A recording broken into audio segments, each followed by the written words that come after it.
یاد رکھیں حضور نے فرمایا کہ آدمی اپنے دوست کے دین پر ہوتا ہے. جب آپ اس کی صحبت پائیں گے تو وہ کوئی نہ کوئی ایسی بات کہہ دے گا جس کی وجہ سے آپ کے دل میں ایک نقطہ پیدا ہو جائے گا اور پھر وہ نقطہ پھیلے گا. تو ہمیں ایسے لوگوں کی صحبت میں رہنا ہی نہیں ہے جو کمزور بات کہے.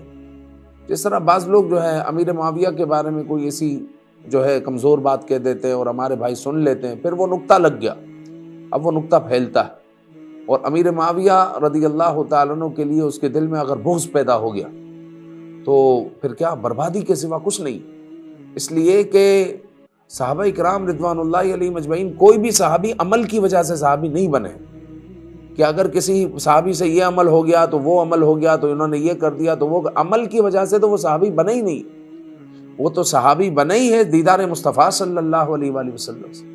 تو ہم جو ہے عمل کو لے کر بیٹھ گئے اور وہ بھی تاریخ کی کتابیں وہ پڑھ کر سنا رہا ہے، تاریخ کی کتابوں کی باتیں کر رہا ہے جس میں اکثر جھوٹ ہوتا ہے، غلط بیانی ہوتی ہے، اس کو ہم لے کر بیٹھ گئے اور کسی صحابی کے بغض کو دل میں رکھ لیا، کسی ولی کے بغض کو دل میں رکھ لیا اور حضور علیہ الصلوۃ والسلام کی کوئی کمزوری ہم نے دل میں بٹھا لی.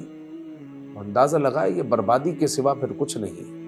حضور علیہ الصلوۃ والسلام ایک مرتبہ نماز پڑھانے آئے. حضور نے پوچھا کون ہے تو بتایا گیا تو آقا کریم صلی اللہ علیہ وسلم نے فرمایا کہ آپ لوگ نماز پڑھ لیں. پھر آقا کریم صلی اللہ علیہ وسلم سے پوچھا گیا بعد میں، حضور نے فرمایا کہ اس کے دل میں عثمان کا بغض تھا تو اس لیے میں نے کہا آپ لوگ نماز پڑھ لیں. تو اندازہ لگایا حضرت عثمان کا بغض دل میں تھا. اچھا وہ تھے اسلام پر ہی لیکن سرکار دو عالم صلی اللہ علیہ وسلم نے فرمایا آپ لوگ نماز پڑھ لیں.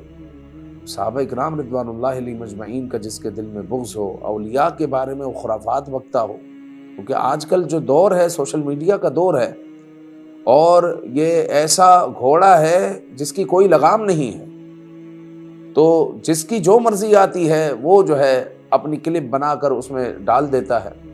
تو ہمارے بھائی بھی کسی کو بھی سننے لگ جاتے ہیں، پھر کسی کی بھی صحبت میں بیٹھنے لگ جاتے ہیں، پھر ہوتا کیا ہے کہ ایمان کی بربادی ہو جاتی ہے.